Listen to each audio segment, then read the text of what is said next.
Dans le cadre de notre balado géo, nous allons étudier la métropole du Québec. Ben oui, on en a une ici dans notre province, et c'est la seule. Wow! Il s'agit de Montréal. La métropole de Montréal a plus de 4 millions d'habitants et elle a un grand pouvoir d'influence sur l'ensemble de la province. Il faut faire attention, hein? Montréal, par contre, ce n'est pas la capitale de notre province. C'est pas là où on retrouve le Parlement et le siège du gouvernement. Ça, c'est dans la ville de Québec. Mais Montréal se qualifie quand même pour être une métropole parce qu'elle a une concentration de population, d'activités, de services et de pouvoir.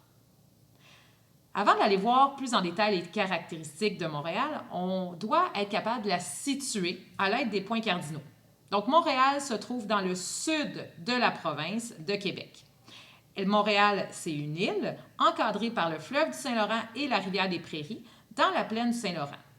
Ça remonte à loin, hein, l'histoire de Montréal. Fondée en 1642, l'île de Montréal avait d'abord une vocation religieuse et rapidement, le fait qu'elle était encadrée par des cours d'eau, c'est devenu un lieu important pour le commerce. Et c'est pour ça que la ville s'est développée rapidement, qu'elle a attiré beaucoup de personnes et qu'aujourd'hui, c'est notre métropole. Ainsi, Montréal est dans le sud de la province de Québec, mais si on la situe dans le Canada, on dirait que Montréal est dans le sud-est de son pays. Et en Amérique du Nord, on peut dire que Montréal est dans le nord-est du continent. Si on regarde les caractéristiques de Montréal, la première, c'est que Montréal a une très forte densité de population.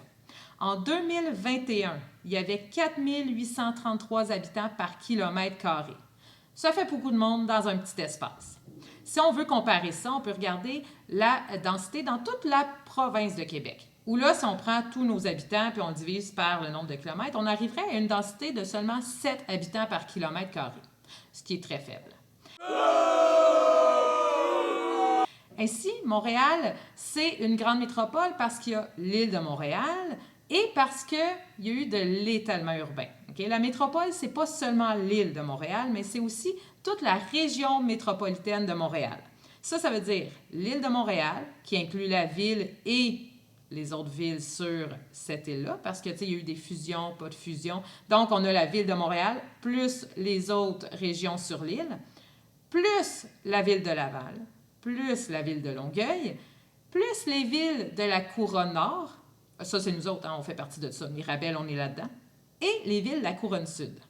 Si on regarde la population de la région métropolitaine de Montréal, si on additionne celle de la ville de Montréal, plus de l'île, plus la ville de Laval, plus la ville de Longueuil, plus celle de la Couronne Nord et celle de la Couronne Sud, c'est là où j'arrive à avoir mon 4 299 000 habitants, ce qui fait qu'on est une grande métropole avec cette région métropolitaine de Montréal qui a quand même une très grande densité, une très grande influence sur tout le reste de la province.